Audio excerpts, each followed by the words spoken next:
Você já ficou paralisado diante de alguma situação? Você já orou pedindo uma resposta do céu, um sinal, uma direção? Ou então você já tenha sentido aquele medo de não estar no centro da vontade de Deus, mesmo tentando acertar? Eu acredito que a maioria dos cristãos já tenha tido essa dúvida dentro do seu coração. Como fazer a vontade de Deus? Como descobrir a vontade de Deus?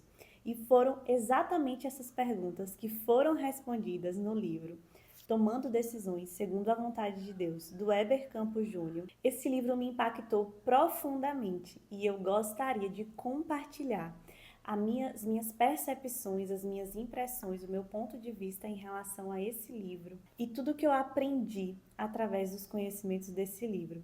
Eu tenho certeza que vai ser muito abençoador na sua vida também. Foi algo que mudou completamente a minha forma de pensar sobre como ouvir a voz de Deus. O capítulo 1 já fala sobre, o tema é a confusão evangélica. Já fala sobre a gente ficar ansioso por não descobrir esse plano secreto de Deus para nós. E assim, há algo muito nobre nesse desejo que nós como cristãos temos, que é de descobrir essa vontade do Senhor. Mas, por outro lado, é algo perigoso. E eu queria te alertar nesse vídeo sobre esses pontos que são perigosos, da gente não cometer, da gente não errar. Aí começa que o verbo descobrir, ele já está errado. Porque se algo precisa ser descoberto, é porque está coberto e não está.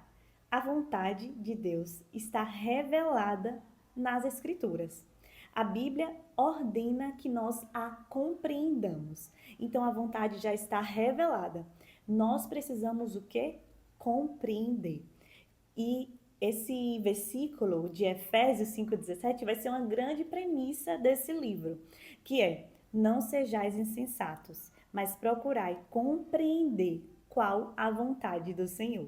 Então, essa vontade já está revelada, a gente precisa compreender. E aí você pode me perguntar, quer dizer que todas as coisas que vão acontecer comigo no futuro já estão reveladas na palavra? Deus me revela na palavra com quem eu devo casar, qual profissão eu devo escolher? Calma que a gente vai chegar lá. Se nosso relacionamento com o Pai é saudável, isto é, se nós conhecemos o nosso Deus conforme Ele mesmo se revela, devemos saber o que lhe agrada. E o que lhe agrada está registrado em sua santa palavra. Essa visão de descobrir a vontade de Deus, ela não é só equivocada, mas ela é também danosa para a nossa vida. Há implicações negativas nesse conceito da gente buscar uma vontade que está escondida, uma vontade que está secreta. Esse delongado processo por conhecer o futuro gera ansiedade. Sim, e quantas vezes a gente não se vê ansiosos por querer saber o que vai acontecer no futuro? Que Deus nos dê algum sinal, alguma resposta em relação ao futuro. E isso é pecaminoso, essa ansiedade. Quando buscamos conhecer o futuro, estamos vivendo por vista e não por fé. Queremos uma visão do que irá acontecer para termos mais fé, mas na verdade a gente quer uma amostra para que a gente se tranquilize. E aí o que é que isso mostra? Mostra o nosso coração incrédulo, pois o próprio Cristo, ele deve ser a nossa esperança.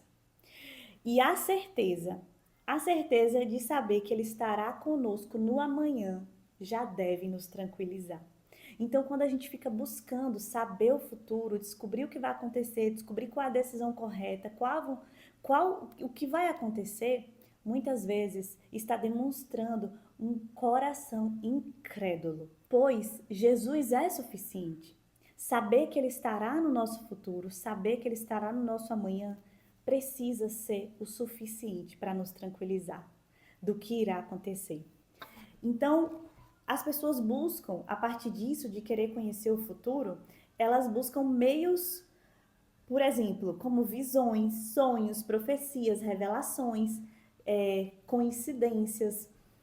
E isso tudo é muito prejudicial nessa busca em conhecer a vontade de Deus, pois a vontade do Senhor já está revelada para nós, mas o futuro cabe a Ele. E aí vamos falar de dois conceitos sobre a vontade do Senhor. A vontade do Senhor é uma vontade, mas ela se revela de duas formas: a vontade preceptiva e a vontade decretiva. Isso é muito importante para isso clarear na sua cabeça. A vontade preceptiva vem de preceito, ordem, norma. O que é? É as prescrições de Deus nas Escrituras. Guardar os mandamentos. Então, a vontade preceptiva é praticar a vontade de Deus, o que foi revelado na palavra.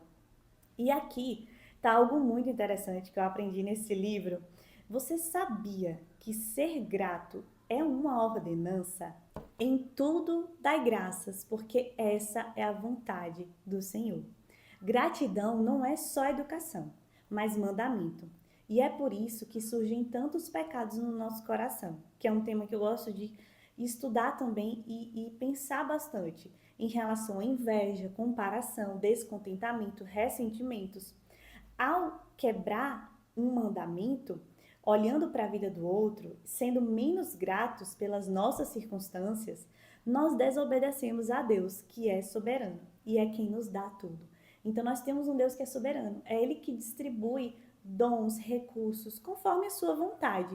E muitas vezes nós olhamos para o que Deus deu para a gente e a gente não fica grato, satisfeito, contente. A gente começa a olhar para a vida do outro e pensa, Deus poderia ter me dado isso, Deus poderia ter me dado aquilo. E às vezes nem usa o nome de Deus, mas realmente se compara, começa a se sentir feliz, achando que a sua vida é insatisfeito com a sua própria vida, descontente, e isso vem de um coração que não está sendo grato ao Senhor pelo que Ele confiou nas suas mãos.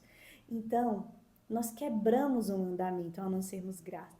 Quando quebramos um mandamento, estamos pecando. E se estamos pecando, estamos gerando ruído no nosso relacionamento com Deus. E daí vem a falta de paz, a falta de alegria na nossa vida.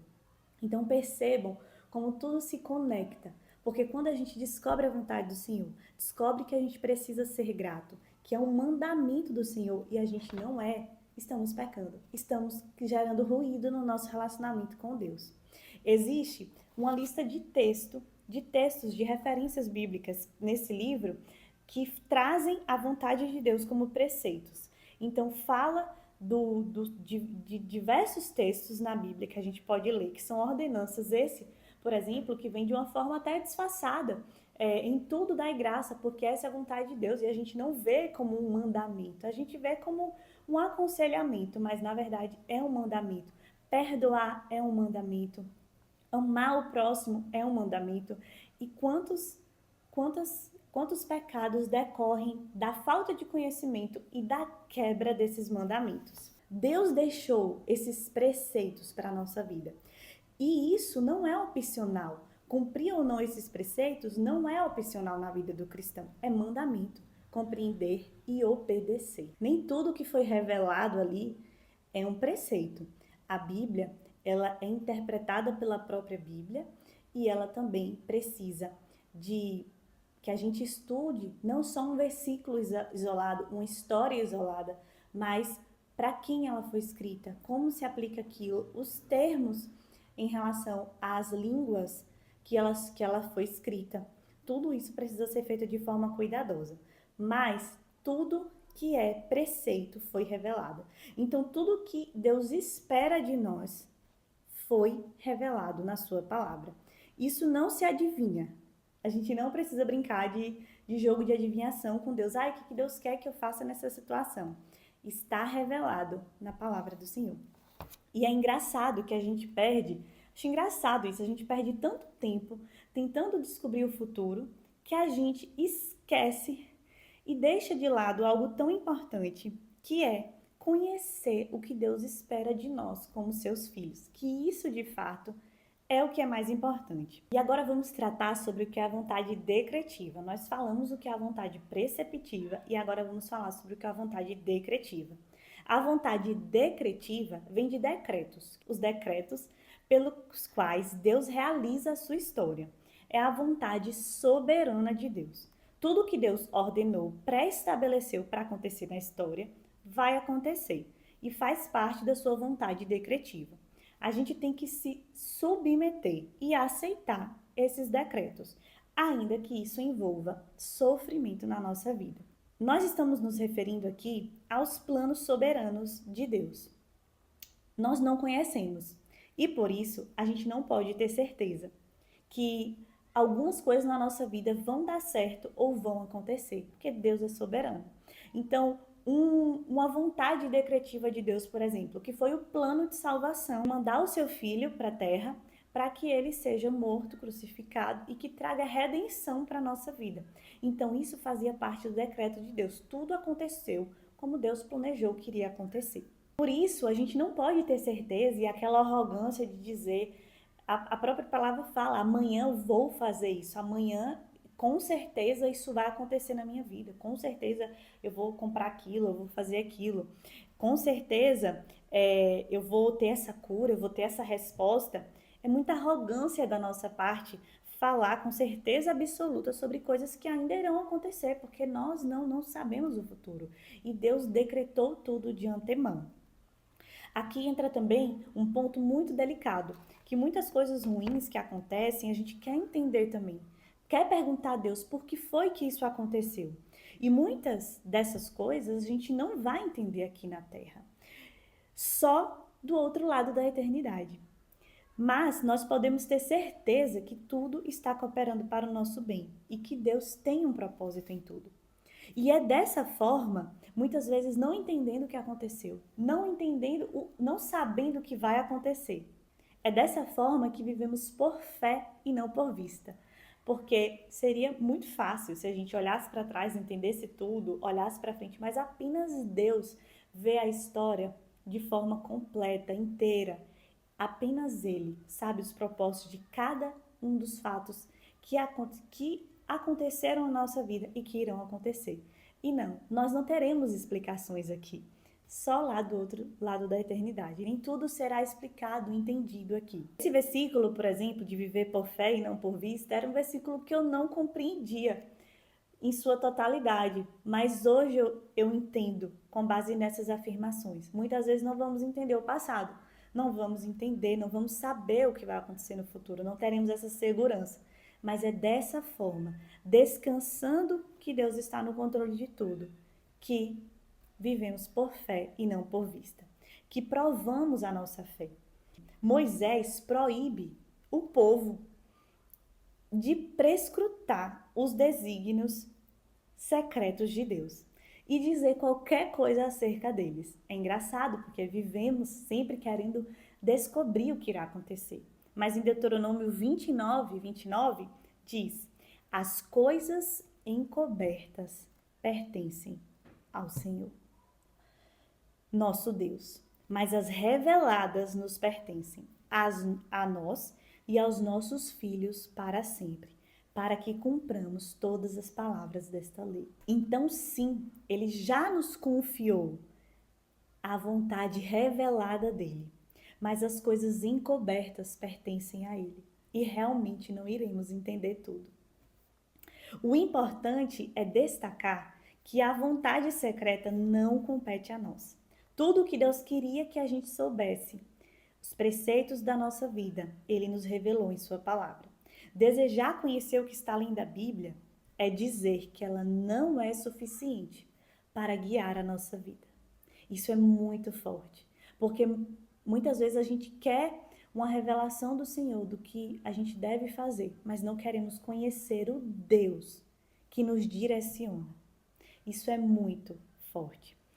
E quando fazemos isso, estamos dizendo que a Bíblia não é suficiente. Um livro tão rico, tão completo como esse, que tem tantos ensinamentos. E curiosamente, a gente vê uma cultura entre muitos cristãos de não estudarem a Bíblia, de não estudarem teologia, usando aquele versículo de 2 Coríntios 3,6 de uma forma bem errônea, que é o versículo que fala que a letra mata. E eu vou dar uma definição para vocês dessa palavra teologia.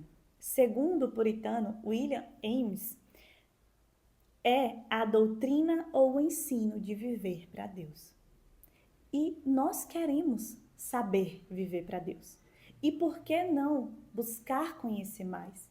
da palavra, buscar conhecer em profundidade os preceitos, a forma que Ele quer que a gente viva. Como vamos adorar um Deus que não conhecemos, como Ele quer ser adorado? Como é que a gente adora um Deus que a gente não sabe como Ele deseja ser adorado? Como a gente agrada alguém que a gente não conhece? Como é que ela gosta de ser agradada? Como é que você dá um presente para uma amiga que você não conhece nada? Para uma pessoa que não é sua amiga, que você não conhece nada do gosto dela? A única forma é conhecendo essa pessoa, se informando, procurando saber.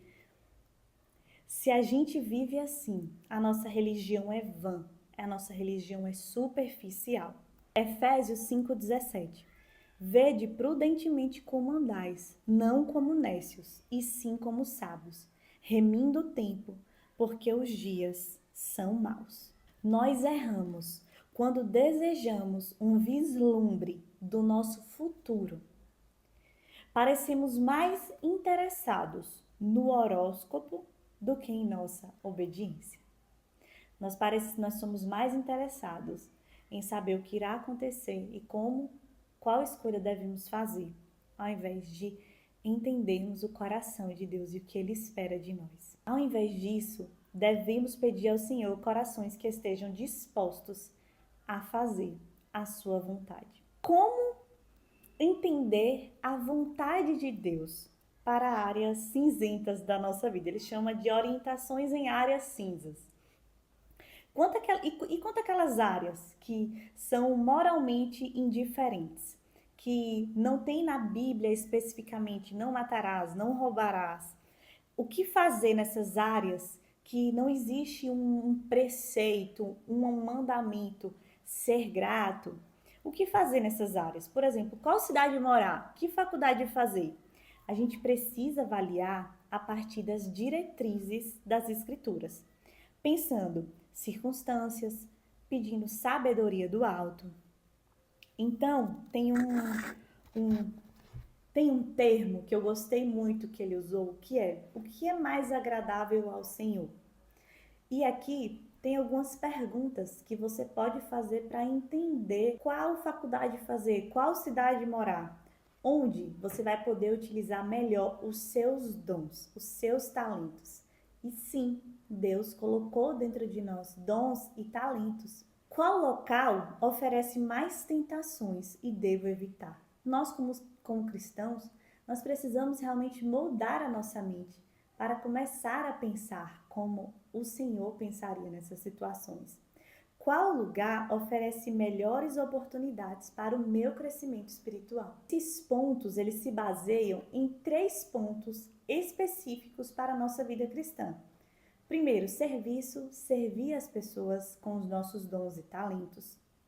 Segundo, mortificar nossa carne, a luta contra o pecado. Também precisamos avaliar onde podemos evitar tentações. Terceiro, crescimento espiritual, onde nós iremos crescer mais espiritualmente junto com outras pessoas que nos levarão a esse crescimento. E aqui vão mais algumas perguntas que você pode fazer quando for tomar alguma decisão. É lícito? Então, é moralmente correto?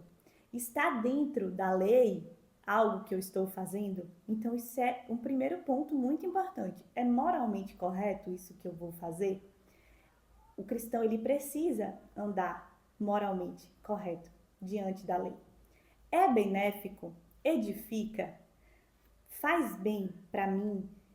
Espiritualmente, porque hoje vivemos uma geração que quer a felicidade acima de qualquer coisa, mas a felicidade que devemos buscar é a felicidade espiritual, se aquilo irá nos promover crescimento espiritual, edifica a nossa vida. Terceiro, é escravizante? Um trabalho que eu vou fazer, um trabalho que eu vou entrar, ele é escravizante? Ele vai tomar tanto meu tempo que isso vai prejudicar a minha família, isso vai prejudicar os meus relacionamentos, isso vai prejudicar até o meu relacionamento com Deus? Quarto, é útil para as pessoas isso que eu estou querendo fazer? Existem oportunidades, existem pessoas que eu posso servir através disso que eu quero fazer? Independente, seja na sua profissão, seja no seu ministério, É útil para as pessoas? Até mesmo dentro da sua casa, se você vai fazer uma organização, pensar realmente como glorificar o Senhor em todas essas áreas da vida. Quinto, glorifica ao Senhor, e aqui estão as nossas motivações. Quais são as motivações que eu tenho ao fazer isso? É glorificar ao Senhor ou é realização pessoal, que não é errado ter, mas em primeiro lugar é preciso colocar glorificar o Senhor através disso. Há sempre uma escolha mais santa. Pondere a partir da sua palavra. Vamos lá, tem coisas que muitas vezes a gente tem que fazer uma escolha entre duas coisas que são boas e que são importantes. Por exemplo, cheguei em casa, vou atender o telefone para ajudar alguém do trabalho ou dar atenção ao meu marido. Todas essas pequenas escolhas do dia a dia exigem discernimento e priorização. Aqui entra um tópico que eu amo estudar, que é a boa administração do nosso tempo. O nosso senso do que a gente deve fazer está corrompido pelo pecado. E é por isso que ele é diferente do senso de Deus. É diferente. A forma que Deus vê a nossa vida é diferente da nossa, porque a nossa está corrompida pelo pecado, pela mentalidade desse mundo, da sociedade. E isso traz culpa, muitas vezes, porque a gente não consegue alinhar o que a gente está fazendo com a vontade de Deus, com o que é mais agradável ao Senhor que a gente faça. A gente precisa de discernimento para entender o que é mais agradável que a gente faça naquele momento. Percebem que mesmo em áreas indiferentes, as nossas motivações, elas nunca são indiferentes. Nós podemos ter motivações pecaminosas, mesmo fazendo coisas boas e certas. Em Colossenses 1, 9 e 10 diz assim: por essa razão também nós, desde o dia que o ouvimos, não cessamos de orar por vós e pedir que transbordei de pleno conhecimento da sua vontade, em toda sabedoria e entendimento espiritual. Olhem só de onde vem a vontade. O conhecimento da vontade de Deus vem da sabedoria e do entendimento espiritual, a fim de viverdes de modo digno do Senhor, para o seu inteiro agrado, frutificando em toda boa obra e crescendo no pleno conhecimento de Deus. Uma boa notícia para nós. Deus tem prazer em nos instruir. Instruir-te-ei e te ensinarei o caminho que deves seguir. E sob as minhas vistas te darei conselho. Salmos 32, 8. A sabedoria é a habilidade de aplicar os preceitos do Senhor às circunstâncias da nossa vida. Então, Deus ele tem prazer em nos instruir. Ele quer nos instruir, mas através da sua sabedoria. Olhem que definição linda, que é aplicar os preceitos do Senhor às circunstâncias da nossa vida. Olha essa definição, que coisa mais linda sobre o que é esse processo de alcançar sabedoria na nossa vida. Sabedoria é mais miraculosa e sobrenatural do que qualquer profecia ou revelação diretamente inspirada. Nesta obra maravilhosa de gerar sabedoria dentro de nós, Deus progressivamente transforma o pecador para pensar como ele, com as prioridades, sensibilidades, propósitos e amor de Deus. Esse é o maior milagre já realizado pelo nosso Senhor, embora não seja valorizado como tal. Então, olhem que coisa mais linda. A sabedoria é nada mais, nada menos do que Deus transformando a mente de um pecador para pensar como ele, para agir como ele, entendendo quais são as prioridades de Deus, quais são os propósitos de Deus. Tendo isso em vista, vamos entender quais são os perigos ao tentar discernir a vontade de Deus. A vontade de Deus, ela não é sobre experiência, sobre a idade. Muitas pessoas chegam ao fim da sua vida sem alcançar de fato a sabedoria. A sabedoria é sobre os valores do reino. A sabedoria, ela também não se busca só. É preciso andar com outras pessoas em comunidade. Frases que tem no livro que vão nos confrontar para entendermos quais são para começarmos a entender as prioridades do reino. Deus está mais interessado no seu caráter do que no seu conforto. Deus está mais interessado na sua santidade do que no seu sucesso. E então, quando a gente perde o emprego, por exemplo, e muita gente fala, Deus tem algo melhor para você, você perdeu isso, mas Deus tem algo melhor. É muito perigoso acreditar assim, porque Deus está mais interessado na nossa santidade do que no nosso sucesso. Porque tendo em vista isso, pode aparecer, quando você perdeu o emprego, pode aparecer uma oportunidade melhor, mas uma oportunidade que não seja lícita, que não seja moralmente correta. E aí, acreditando que Deus tem o melhor para você na visão financeira, você abraça aquela oportunidade e sai da vontade de Deus. E sai do que Deus esperava que você fizesse naquela situação. Então, é muito perigoso algumas formas que vão se infiltrando na nossa mente, formas de pensar. Existem muitos métodos também que são perigosos. Ele pontua aqui 4 métodos que são perigosos da gente entender como um direcionamento de Deus na nossa vida. O primeiro deles é portas abertas. Deus abriu essa porta, é de Deus. Essa porta está aberta, é o Senhor. Então a gente começa a ver as portas abertas como direcionamento de Deus. E não, nem todas as portas abertas são um sinal do Senhor. Muitas vezes, portas abertas são o Senhor provando o nosso caráter. Então, é uma porta aberta, mas é uma porta ilícita, uma porta moralmente errada, uma porta que vai nos levar para mais longe dele. Então, ali é uma porta que foi aberta, mas que Deus está provando ali o nosso caráter, a nossa integridade. E portas fechadas também não quer dizer que é a vontade de Deus, que aquilo não aconteça. Muitas vezes, portas fechadas Deus está usando para produzir em nós persistência e perseverança. A gente precisa avaliar outros pontos e não só avaliar o fato da porta abrir ou fechar, e não apenas portas abertas, tudo está dando certo, pois a providência de Deus, ela não é explicada, mas nós temos os preceitos do Senhor, então nós precisamos avaliar de uma forma conjunta. Segundo, testes. É um método perigoso. Um sinal, um teste. Se essa pessoa responder minha mensagem, é um sinal. Se eu jogar essa pedra e ela quicar 3 vezes na água, é um sinal.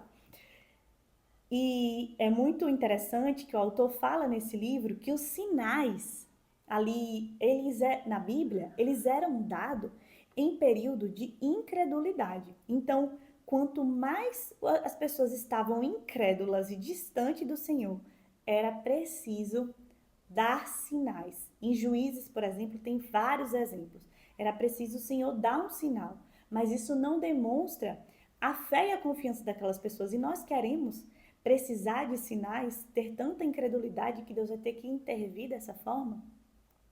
Terceiro, versículos bíblicos aleatórios. E eu confesso que eu já fiz isso. Deus já falou pela misericórdia dele comigo dessa forma, pela misericórdia dele. Mas a Bíblia não deve ser interpretada isoladamente. E sim na frequente meditação das Escrituras. Isso brota em momentos de decisão. Isso já aconteceu comigo há mais de 15 anos, uns 15 anos atrás. Não tinha ainda uma maturidade, né, na fé e eu fazia isso. Mas o Senhor, Ele quer esse relacionamento constante, onde a gente vai entendendo a mente dele. E não a gente abrir a Bíblia como se fosse um objeto de adivinhação. Quarto, impressões.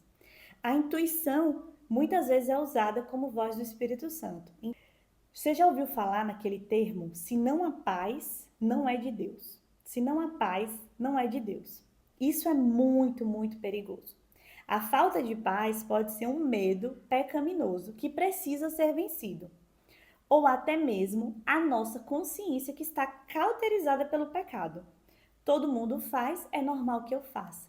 Então, essa paz no coração, ela não deve ser um único parâmetro para nos guiar. Porque, por exemplo, se você precisa perdoar alguém, se você precisa pedir perdão a alguém, é normal que você fique nervoso, que você fique angustiado, é normal. E a paz não está guiando aquela decisão, mas sim a palavra de Deus. Então, essa palavra que usam muito, né, essa frase, se tem paz é de Deus, isso não é verdade. Isso é uma meia verdade. Isso precisa ser avaliado conforme outros olhares, porque a gente pode estar com a consciência cauterizada pelo pecado e achar que estamos fazendo a coisa certa. Pode ser um medo pecaminoso que precisa ser vencido. Nossos sentimentos podem e devem nos fazer pensar, mas eles não podem ser interpretados como um método de direcionamento divino. Métodos como esses, testes, sinais, portas abertas, eles são, na verdade, eles expressam, quando a gente só leva em consideração eles, uma preguiça espiritual. Então, a adivinhação, por exemplo, eu quero conhecer a vontade de Deus sem conhecer Deus e sua palavra. A gente quer um método rápido e a gente precisa, na verdade, desejar o crescimento espiritual. Esses métodos, eles estimulam ansiedade, que é algo condenado por Jesus, pois ele disfarça a nossa falta de confiança nele, como eu falei anteriormente. Eles também nos livram da responsabilidade. E aqui está uma coisa que acontece muito. Se Deus me der um sinal, eu não preciso pensar. Então eu tenho alguém a quem culpar se as coisas derem errado. E isso é como se a gente quisesse se livrar da responsabilidade. Mas Deus nos deu uma mente pensante. Nós somos um ser racional. Somos também muitas vezes escravizados pelo subjetivismo. A gente fecha os olhos para fatos, dados, queremos fórmulas prontas e rápidas. Mas precisamos nos submeter diariamente a esse crescimento gradual e constante. Nossas vozes internas nem sempre são expressões de uma escolha santa. Se a gente pede sabedoria, a gente deve entender os meios pelos quais ela vem. E aqui ele encerra de uma forma belíssima, falando sobre quais os meios que essa sabedoria vem. Então, para realmente fechar com chave de ouro e a gente poder ter paz em relação a isso e entender por onde que essa sabedoria vai chegar até nós. A direção de Deus são conjuntos de diretrizes e não passos sequenciais. Então, nós vamos precisar avaliar nossos desejos, nossos sentimentos, as nossas habilidades, as circunstâncias, a palavra, o conselho dos outros. E o que o autor defende são, na verdade, 5 passos para uma boa decisão. Primeiro ponto é o caminho da reflexão. Nós temos perdido a meditação na Bíblia. Não pensamos sobre como ela se aplica na nossa vida. Meditar é um conceito que está bem em desuso até no nosso meio cristão. E ele não é esvaziar a mente. Esse é o conceito de outras religiões, de esvaziar a mente. Na verdade, meditar é encher a nossa mente do que é puro, do que é amável. Romanos 12, versículo 1 e 2, ele fala sobre isso, sobre a gente transformar a nossa mente de acordo com a vontade de Deus. Ponderar situações com base em princípios bíblicos. O que Jesus faria nessa situação? Como agir nessa situação conforme a vontade de Deus? Estamos orgulhosos demais para refletir. Queremos responder a situações de forma imediata, sem pensar sobre isso. E quando a gente faz isso, a gente pensa que algo vai sair de bom de nós. Quando agimos com impulsividade, a gente acha que algo de bom sairá de nós mesmos, da nossa impulsividade. Bem frequente na Bíblia, muitos servos de Deus param para refletir antes de tomar uma decisão, a fim de fazer a vontade de Deus. Não caia na armadilha que a direção divina vai vir, costumeiramente, por meios extraordinários. Deus nos deu uma mente e a grande maioria das decisões envolve um processo racional de pensar por fatores lógicos que vêm a partir do conhecimento. Ponderações sobre vantagens e desafios de cada opção com base nos princípios gerais das Escrituras. Deus nos fez seres pensantes. Precisamos avaliar as consequências a longo prazo das nossas decisões. Ter visão do que espera lá na frente é sim sinal de sabedoria. Segundo, precisamos avaliar os nossos dons e os nossos talentos. Entender onde somos mais úteis, qual a melhor forma de utilizarmos o nosso tempo. Terceiro, o caminho do aconselhamento. Também chega a nós a sabedoria por orientação vindo das outras pessoas. Fazer escolhas sábias em relação a quem ouvir, já é sinal de sabedoria. Precisamos buscar pessoas maduras na fé, pessoas que tenham discernimento e sabedoria. Quarto, o caminho da suspeita. Manter à vista o engano que procede do nosso coração pecaminoso. Esse caminho da suspeita, ele é muito importante, porque existe uma ideia também que se a gente estiver bem com Deus, a gente pode confiar em nossos pensamentos. Então, se eu estou lendo minha Bíblia, se eu estou orando, eu posso confiar nas minhas motivações, nos meus pensamentos. Isso é errado, porque por causa do pecado, esses nossos sentimentos, o nosso coração, ele é enganoso. Então, devemos sim suspeitar de nós mesmos, das nossas intenções, das motivações do nosso coração. Muitas vezes, até queremos fazer coisas boas, mas com as motivações erradas. E é uma sabedoria bíblica. Em Provérbios 3:7 diz: não seja sábio aos seus próprios olhos. O caminho da sabedoria é um estilo de vida de arrependimento, de servir a deuses funcionais, como segurança, proteção, controle de situação, prazer, poder, tranquilidade, evitar dor e aprovação. Olha só como é interessante. Como eu falei agora há pouco, muitas vezes fazemos até coisas boas, mas com as motivações erradas. E aqui, muitas vezes nós estamos servindo a deuses funcionais, a deuses que são bons, mas que não são Deus.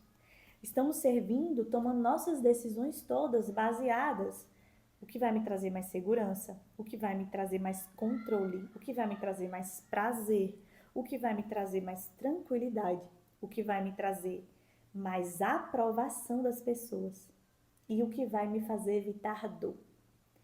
Esses são deuses funcionais, mas são deuses que substituem o Deus e o nosso verdadeiro Deus. E nossas decisões precisam ser pautadas, baseadas primeiramente em agradar a Deus e não em ter todas essas outras coisas. Essas outras coisas, elas podem vir e será muito maravilhoso se elas vierem no pacote. Mas a primeira opção é agradar a Deus. Deus irá sistematicamente expor qualquer rival como esses em nosso coração, que nos afastam de amá-lo e adorar. E que Deus exponha mesmo esses rivais, mesmo sendo coisas boas, mas que se eles estiverem prejudicando o nosso relacionamento com Deus, que eles sejam expostos, que eles sejam avaliados e que o Senhor nos perdoe por esses pecados, por estarmos colocando no lugar dele o que não é para estar no lugar dele.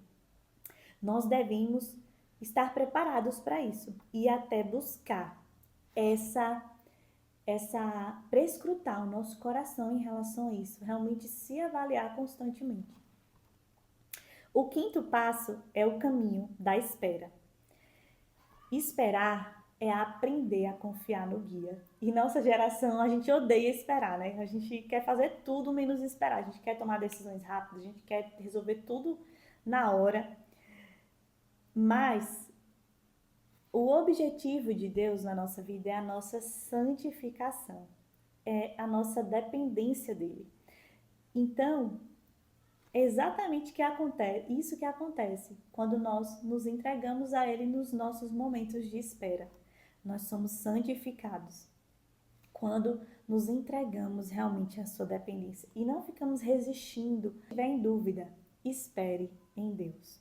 Viver pela fé é permanecer fiel, mesmo sem saber o que Deus tem preparado para nós.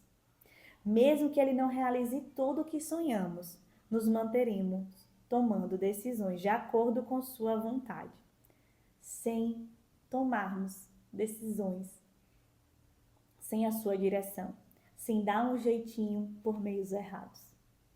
Compreender a vontade de Deus não é sobre decifrar o futuro, mas sobre viver em obediência no presente, buscando o que é mais agradável a Ele, aprendendo sobre como Ele pensa, quais são os propósitos dele, para que nosso coração esteja cada vez mais inclinado a isso. Que venhamos pedir ao Senhor um coração de carne e não um coração de pedra. Um coração que realmente esteja cada dia mais inclinados a fazer e a viver a vontade dele. Se esse vídeo te tocou de alguma forma, eu gostaria muito que você me respondesse isso através do compartilhamento, dos comentários, através de uma curtida, se inscrevendo no canal.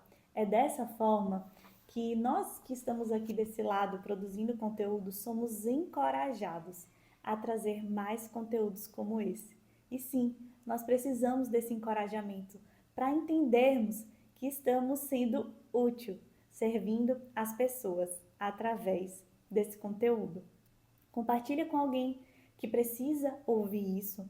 Deixa seu like, se inscreve no canal para que eu possa continuar produzindo conteúdos como esse e me conta qual parte mais falou com você. Que o Senhor nos conduza com sabedoria em cada decisão e que a nossa confiança esteja sempre nele, mesmo quando não entendemos o caminho. Um forte abraço, até a próxima. Tchau!